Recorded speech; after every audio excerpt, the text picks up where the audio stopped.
Well, the latest drought monitor shows drought stubbornly hanging on to Minnesota. We've just swapped some areas out where it got rain for other areas that got drier, but we do have a hopeful chance of weekend rainfall.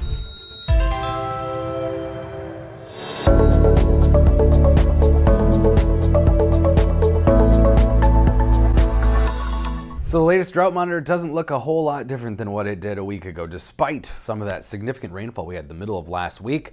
The one little change that you'll notice, no longer severe drought in Anoka County, but we swapped that out for a new area of severe or extreme drought rather in Crow Wing and Aitkin counties.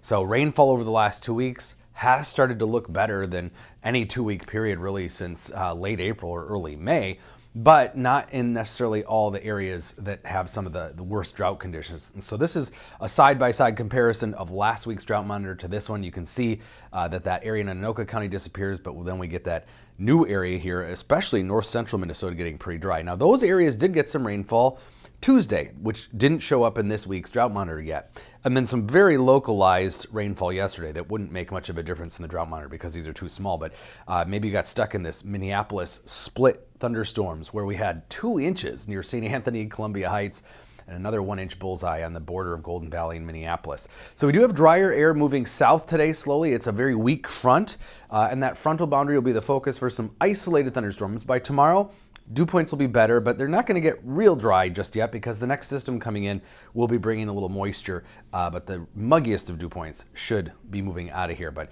that boundary right at about 5 p.m., that peak heating of the day is going to be just south or near the Twin Cities. It's mainly a wind shift, but also that change in dew points, and we're already seeing that. This is midday, streamlines the direction of surface flow of air from the north, from the south, and then we can put on convergence basically, and this red bullseye is where we have mass or air moving together, and it's probably not lined up quite with reality. We got already a little line of cloud cover. So this is 5 p.m.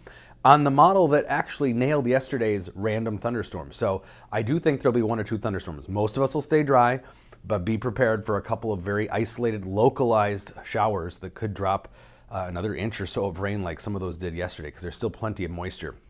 Then we're watching this upper level low digging in on the western edge of the heat dome or this ridge. It's going to put an end to the heat, but also bring a hopeful chance of some rainfall late Saturday into Sunday night.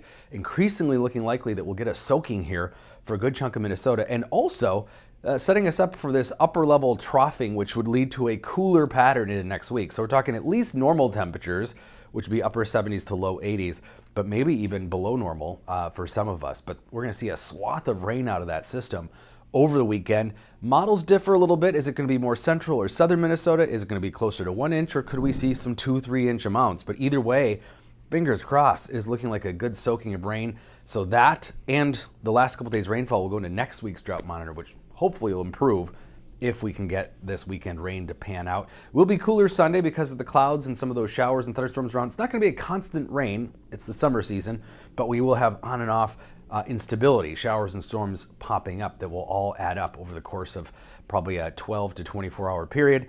And then cooler, some nice days though next week with sunshine and lower humidity.